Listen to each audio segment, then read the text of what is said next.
Morning everyone. ये आपका first lecture है अंडर द सिलेबस ऑफ के यूनिवर्सिटी। देखिए, आज हम पढ़ेंगे अबाउट फ्रेडरिक विंसलो टेलर। ये मेरी सिलेक्टेड कुछ एक मैंने आपके लिए मटेरियल सेलेक्ट किया है about Frederick Winslow Taylor. He was an American thinker जिन्होंने इंडस्ट्रियल एफिशिएंसी के ऊपर बहुत काम किया। इनकी थ्योरी आज हमारे सिलेबस में डाली गई है। साइंटिफिक मैनेजमेंट थ्योरी इसे बोलते हैं, वैज्ञानिक प्रबंध की विचारधारा। ठीक है, ये वो आदमी हैं, अमेरिका के हैं, और इन्होंने ये इकलौते आदमी हैं, he was the pioneer man who step forward towards the efficiency of industries, factories, or industrial management. He opens up many doors about the betterment or about the efficiency improvement of any organization. ठीक है, इसके क्या major से सिद्धांत हैं, थोड़े से खुले शब्दों में साफ साफ इसको हम टेलर क्या थे, उन्होंने क्या कैसे काम किया। ठीक है, ये एक छोटी सी वैसे ही मैंने डाल दी है कि सिद्धांत होता क्या है, एक सच होता है, वो कैसे एस्टेब्लिश होता है, हुआ उस कारणवश कोई किसी चीज़ में बदलाव आया तो वहाँ कोई सिद्धांत काम करेगा। ठीक है, वो सिद्धांत फिर आगे सर्व करेगा, आपकी कोई विचार आए और आप उससे कोई एक्शन लें। ठीक है, और इसके बेसिस पे एक्सपेरिमेंट्स होते हैं। ये सिद्धांत का मतलब प्रिंसिपल का मतलब समझाया गया। टेलर ने बेसिकली देखिए, एक तरीके से कहें तो इंडस्ट्रियल रेवोल्यूशन लाने वाला आदमी ही ये था। देखिए, आप कभी ये आपने सोचा है कि यूरोप में इंडस्ट्रियलाइजेशन इतना पहले क्यों आ गया? आज आज हमसे वो कंट्रीज़ सौ साल पहले से वो फैक्ट्री सिस्टम डेवलप करके बैठे हैं, अपना इंडस्ट्री सिस्टम डेवलप करके बैठे हैं, उनकी मैनेजरियल स्किल्स बहुत अच्छी हैं, because such type of people were there who scientifically worked out many things. ठीक है, तो उन्होंने इंडस्ट्री के आउटपुट को कम से कम खर्चे के साथ कैसे बढ़ाना है। जैसे आपने कोई आज फैक्ट्री लगाई, उसका प्रोडक्शन कैसे आपने बढ़ाना है कम से कम लागत के अनुसार, तो आपको क्या क्या चीज़ें करनी पड़ेंगी। ठीक है, क्या प्रबंध करना पड़ेगा, क्या वैज्ञानिक प्रबंध करने पड़ेंगे, ये टेलर ने बेसिकली बोला है। ठीक है, सो टेलर आपकी आपकी जो है, आपका कोई बिजनेस है, उसको आप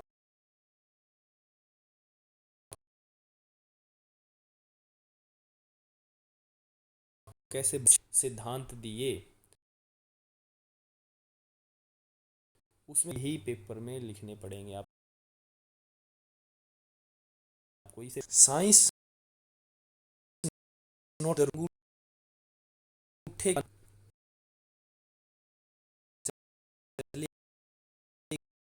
ऑफ करने का मतलब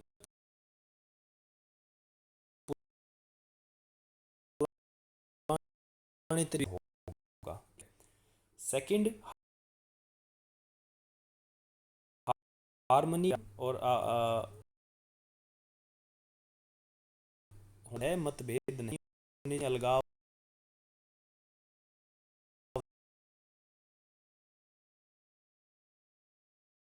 नहीं होने, कि वर्कर जो है कि ऐसा है, वहीं वर्कर सोचते थे कि है और पैसे ज़्यादा देता है।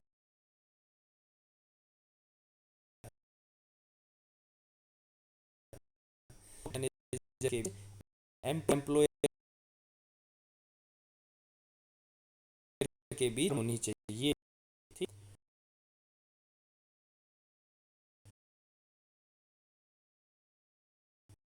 कोऑपरेट मतलब हर आदमी भिन्न है, वो चीज नहीं कि कोऑपरेट आपकी इंडस्ट्री 3% टू अपने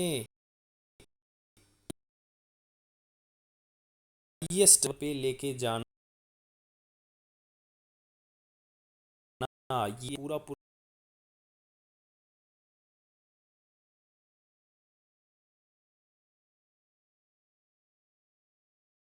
उसने, तो टेलर ने पूरी कोशिश करी कि बैग जो है 4, ठीक है, हर फंक्शन के अलग अलग फोरमैन लगेंगे, कोई भी फैक्ट्री होती है हर फंक्शन को सुपरवाइज करने का अलग अलग आदमी होगा, ये नहीं कि एक आदमी 10 काम देख रहा है, उसने कहा 10 आदमी अलग अलग सुपरवाइज करेंगे, निगरानी रखेंगे 10 कामों की, तब जाके वो उस काम सही तरीके से होंगे, अदरवाइज गलतियां होंगी, ठीक है। Standardisation and simplification of work, standardisation का मतलब है मापदंड होना चाहिए हर काम का, कि भाई आपकी एक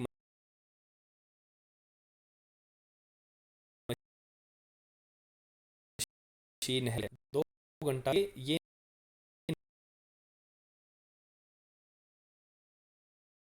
नहीं है कि चल रही है तो रही है,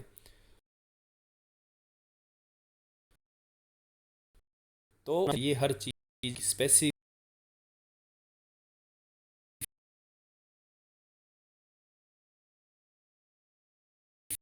मेथड होना चाहिए प्रॉपर, ये नहीं कि वो काम इस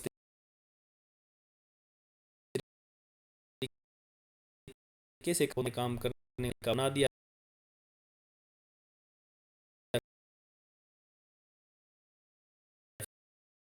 फिर आप तरीका गलत है, टेलर ने कहा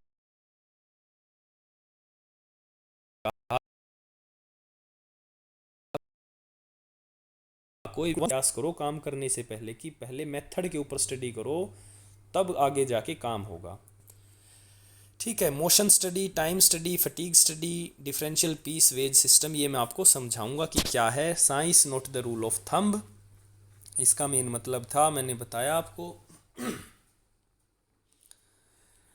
साइंटिफिक इंक्वायरी, हर चीज़ के अंदर साइंटिफिक इंक्वायरी होनी चाहिए, मतलब विज्ञान की इंक्वायरी होनी चाहिए, आप वैज्ञानिक वैज्ञानिक तरीके से आप कोई भी काम करने से पहले उसके बारे में सोचोगे कि ये ऐसा ठीक रहेगा या नहीं रहेगा, आप पुराने तरीक़ों से काम करना छोड़ दोगे, ठीक है।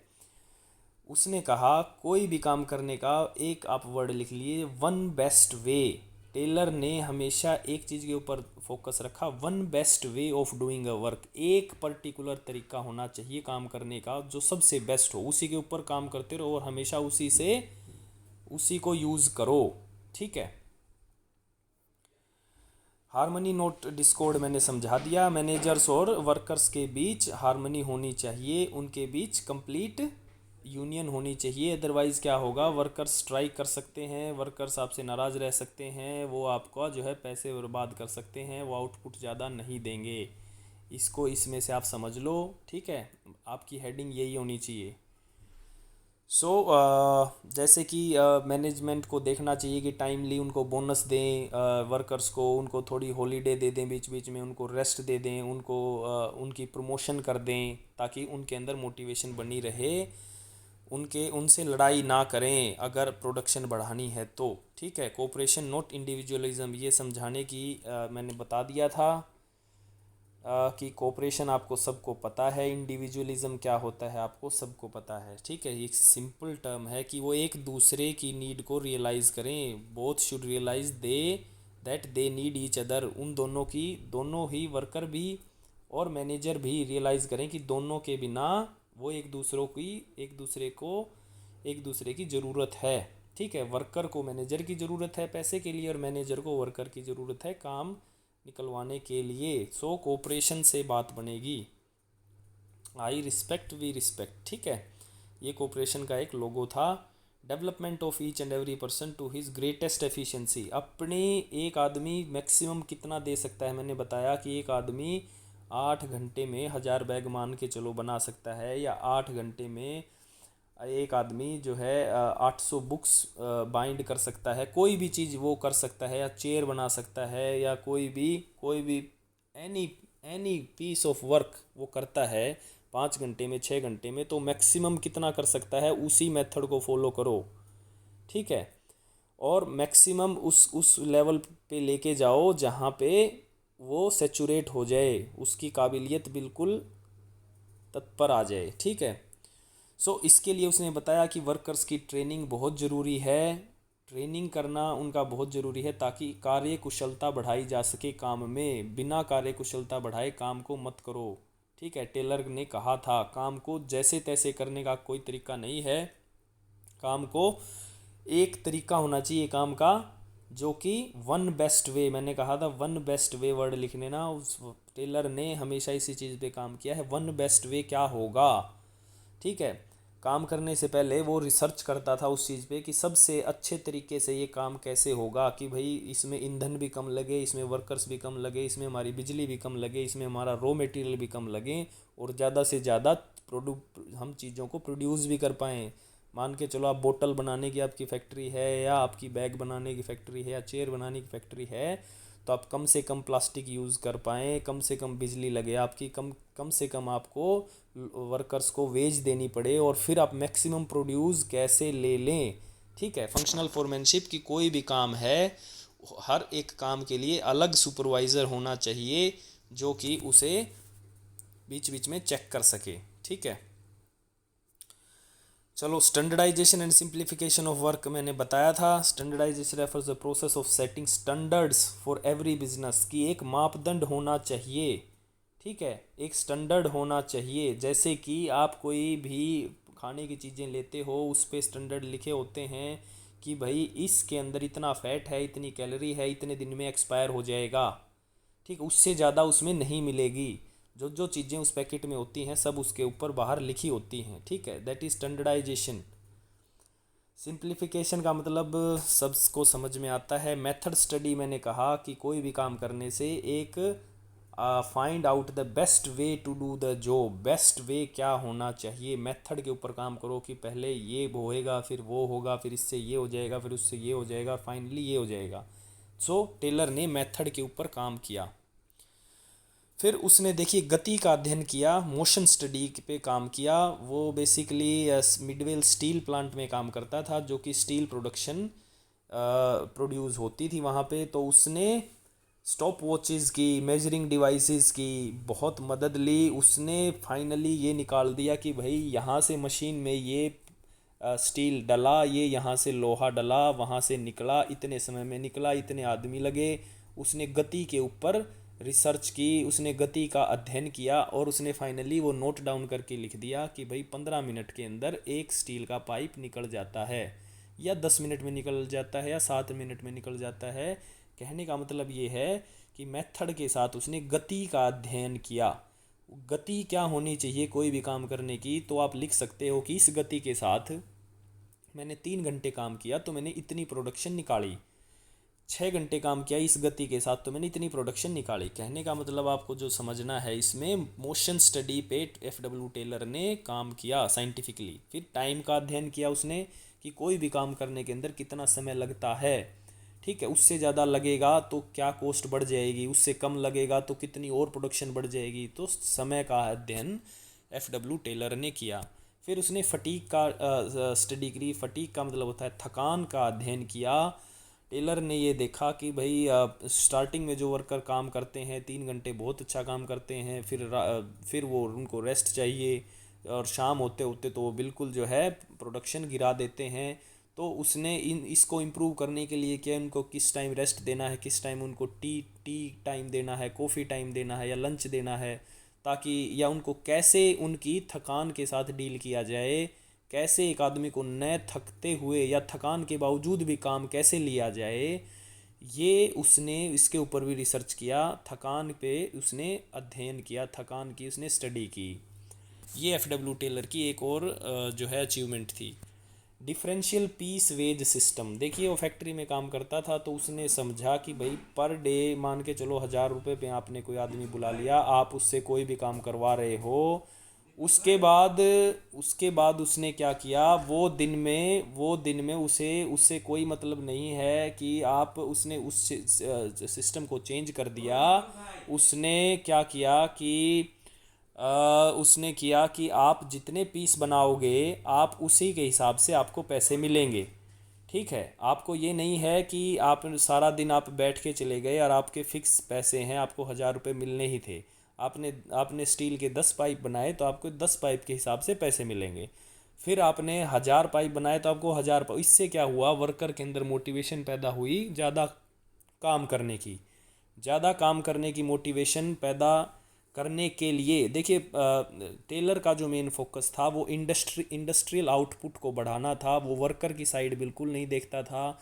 चाहे कोई वर्कर काम करते करते मर जाए, लेकिन जो है टेलर को कोई फ़र्क नहीं पड़ता था। को जो चीज़ चाहिए थी वो थी कि इंडस्ट्री और फैक्ट्री का मैक्सिमम प्रोडक्शन कैसे किया जाए। तो उसने कहा पर पीस वेज सिस्टम होगा, जितने पीस आप बनाओगे उसी हिसाब से आपको पैसे मिलेंगे। ठीक है, ये था आपके टेलर की एक और सिद्धांत उसने फैक्ट्री की एफिशिएंसी बढ़ाने के लिए दिया।